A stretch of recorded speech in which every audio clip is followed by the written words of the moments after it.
Adán y Eva, ¿dónde estás?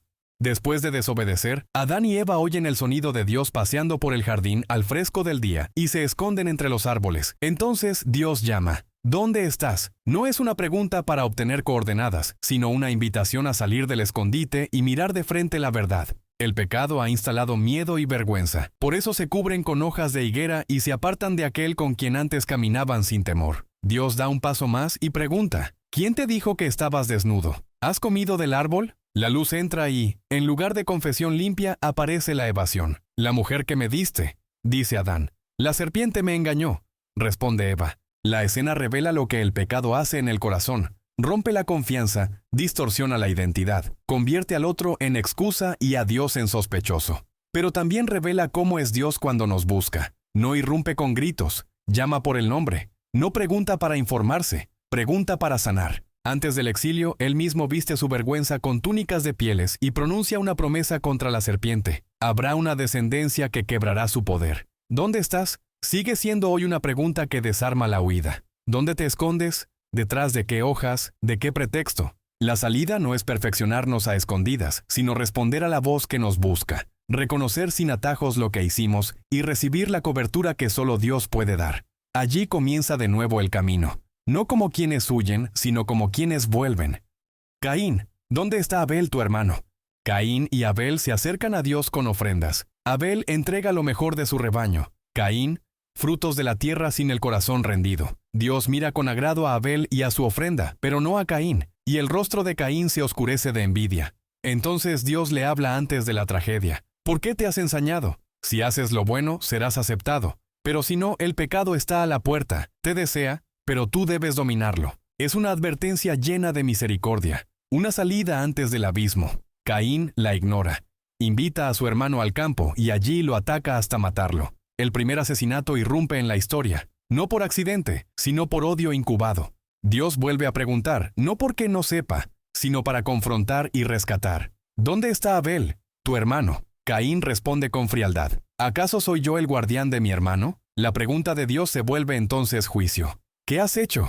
La voz de la sangre de tu hermano clama a mí desde la tierra. La tierra, que recibió sangre inocente, ya no dará su fuerza a Caín. Será errante y extranjero. Aún así, en medio de la sentencia, Dios pone una señal sobre Caín para que nadie lo mate. Justicia que no se desentiende, misericordia que no desaparece. El relato desenmascara la mentira de la envidia, que promete satisfacción y solo engendra violencia, y responde a la excusa de Caín con una verdad que atraviesa la historia. Sí, somos guardianes de nuestros hermanos. La pregunta, ¿dónde está tu hermano?, resuena en cada relación rota, en cada indiferencia cómoda, y nos llama a elegir a tiempo lo que Caín rechazó. Escuchar la advertencia, dominar el impulso destructivo, honrar la vida del otro y presentar a Dios no solo objetos, sino un corazón reconciliado.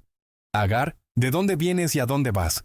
Agar, sierva egipcia de Sarai, quedó embarazada de Abram y al tensarse la relación con su señora, huyó sola hacia el desierto por el camino de Shur. Junto a un manantial, el ángel del Señor la llamó por su nombre y su condición, Agar, sierva de Sarai, y le hizo la pregunta que corta la huida en dos, ¿de dónde vienes y a dónde vas? No es un reproche frío, es una invitación a recuperar identidad y rumbo. Ella responde con honestidad, huyo de mi señora Sarai. Entonces llega una palabra difícil junto con una promesa inmensa. Debía regresar y someterse, pero Dios multiplicaría su descendencia de tal manera que no podría contarse. El hijo llevaría por nombre Ismael. Dios oye, porque el Señor había escuchado su aflicción. Abrumada por ser vista y oída en el borde del olvido, Agar pronuncia uno de los nombres más íntimos de la fe. Tú eres El Roi, el Dios que me ve, y el lugar es recordado como Bir Lahai Roi, el pozo del viviente que me ve. La pregunta de Dios ordena pasado y futuro. No solo ¿de dónde vienes?, sino ¿a dónde vas? En Agar, la esclava extranjera y vulnerable, Dios muestra que su mirada alcanza a quien todos pasan por alto. No legitima el maltrato, pero interrumpe la desesperación con presencia, dirección y promesa. La huida deja de ser puro escape y se convierte en una historia sostenida por aquel que ve y oye. Moisés. ¿Qué tienes en la mano?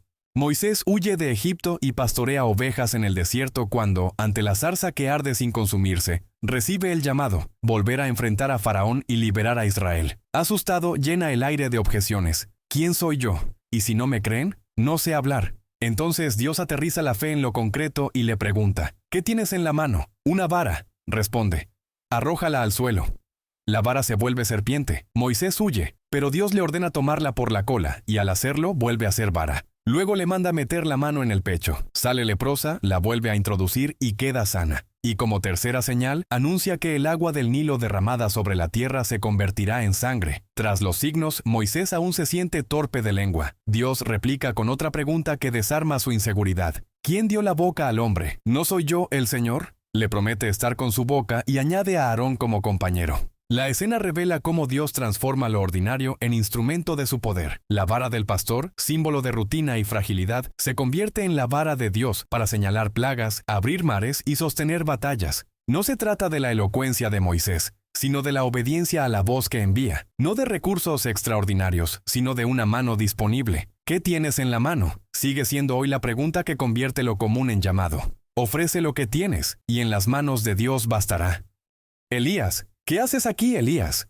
Tras el fuego en el Carmelo y la caída de los profetas de Baal, Jezabel juró matar a Elías. El profeta, agotado y asustado, huyó al desierto, se sentó bajo un enebro y pidió morir. «Basta ya, Señor». En lugar de reproche, recibió pan cocido y agua. Un ángel lo tocó 2 veces y le dijo, «Levántate y come, porque el camino es demasiado largo para ti». Con esa fuerza caminó 40 días hasta Horeb, la montaña de Dios, y se escondió en una cueva. Allí oyó la pregunta que atraviesa su cansancio. «¿Qué haces aquí, Elías?» Él desahogó su queja. Había ardido en celo por el Señor. Habían derribado altares, matado profetas, y él se sentía solo, perseguido. Dios lo llamó a la boca de la cueva. Vino un viento tan fuerte que hendía los montes, luego un terremoto, después un fuego. Pero el Señor no estaba en el viento, ni en el terremoto, ni en el fuego. Finalmente, un susurro apacible. En esa voz, la pregunta se repite, «¿Qué haces aquí, Elías?» La respuesta divina no es un discurso encendido, sino una misión renovada. Vuelve por tu camino. Unge a Hazael como rey de Aram, a Jehú como rey de Israel y a Eliseo como profeta en tu lugar. No estás solo. Hay 7,000 que no doblaron la rodilla ante Baal. La escena revela cómo Dios trata el desgaste del corazón. Primero restaura el cuerpo con descanso y alimento. Luego corrige la visión con su presencia. Y por último reasigna propósito. Elías buscaba señales grandiosas. Dios le enseñó a reconocer su voz en lo pequeño, a salir de la cueva del miedo y a confiar en que la fidelidad invisible de muchos sostiene la historia. ¿Qué haces aquí?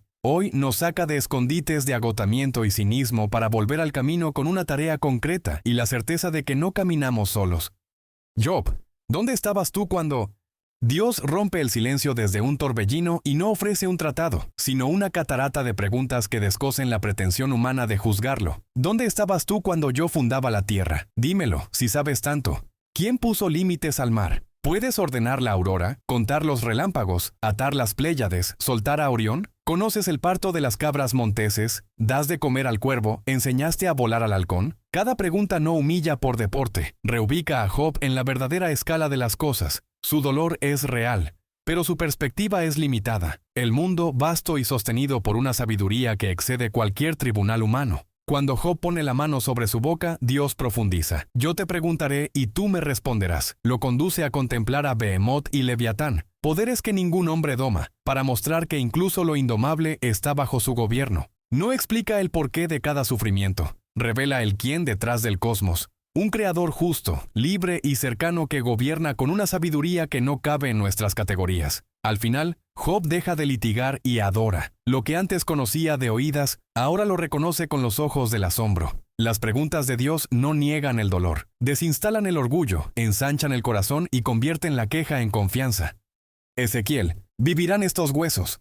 Ezequiel es llevado por el Espíritu a un valle lleno de huesos, no recién caídos, sino secos en gran manera. Allí escucha la pregunta que parece una ironía contra toda estadística. «Hijo de hombre, ¿vivirán estos huesos?» El profeta no presume. «Señor, tú lo sabes». Entonces Dios lo manda a hacer lo único que parece inútil en un cementerio: profetizar. Ezequiel habla a los huesos y se oye un ruido. Los huesos se juntan, hueso con su hueso. Aparecen tendones, carne, piel. Pero falta aliento. De nuevo, la voz. Profetiza al aliento. Di, ven de los 4 vientos, oh aliento, y sopla sobre estos muertos y vivirán. Ezequiel obedece y el aliento entra. Se ponen en pie, un ejército grande en extremo. Dios mismo da la interpretación. Estos huesos son toda la casa de Israel. Dicen, nuestros huesos se secaron, nuestra esperanza pereció. somos del todo destruidos.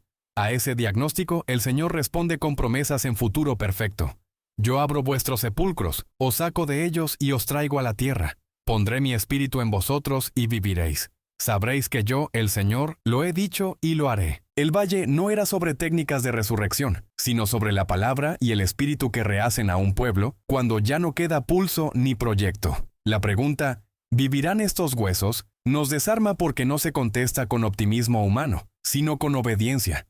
Hablar cuando todo parece sordo, invocar el aliento cuando todo está quieto. Creer que Dios abre tumbas y restaura historias. Allí donde solo queda polvo y memoria, su espíritu vuelve a decir, vivan. Jesús a Pedro, Dios encarnado. ¿Me amas? Amanece en la orilla del mar de Galilea. Después de una noche de pesca infructuosa, Jesús guía a los discípulos a una red llena y los espera junto a un fuego de brasas, el mismo olor que acompañó la negación de Pedro. Tras el desayuno, Jesús lo mira y lo llama por su viejo nombre. Simón, hijo de Jonás, ¿me amas más que estos? No es un examen teórico, es una herida que se abre para sanar. Pedro responde, Señor, tú sabes que te quiero. Apacienta mis corderos. De nuevo la pregunta, ¿me amas? Señor, tú sabes que te quiero. Pastorea mis ovejas. La tercera vez Pedro se duele, porque 3 veces negó y ahora 3 veces confiesa. Señor, tú lo sabes todo, tú sabes que te quiero. Apacienta mis ovejas. Jesús no humilla, restaura. No lo lleva a revivir cada detalle de su caída. Lo conduce a un amor que se vuelve encargo. Amar a Cristo no se prueba con discursos, sino cuidando a su gente. Los frágiles como corderos, los maduros como ovejas, todos bajo la misma gracia. Luego le revela el costo. Cuando seas viejo, otros te ceñirán y te llevarán a donde no quieras. El amor que restaura también comisiona y prepara para el sufrimiento. Por eso, la última palabra vuelve a ser la primera que oyó en aquella orilla años atrás. Sígueme. Para Pedro y para nosotros, la pregunta permanece, ¿me amas? Si la respuesta es sí, el camino se reconoce por su fruto. Manos que alimentan, hombros que sostienen, pasos que siguen al pastor aun cuando duele. Y eso es todo por ahora en este recorrido por las preguntas de Dios que cambiaron las historias. Si este video te ayudó, dale a me gusta, suscríbete y activa la campanita para no perderte lo que viene a continuación. Ahora, mira nuestro próximo video. Todos los libros prohibidos de la Biblia explicados en 10 minutos. Toca la tarjeta que aparecerá en la pantalla o el primer enlace en la descripción.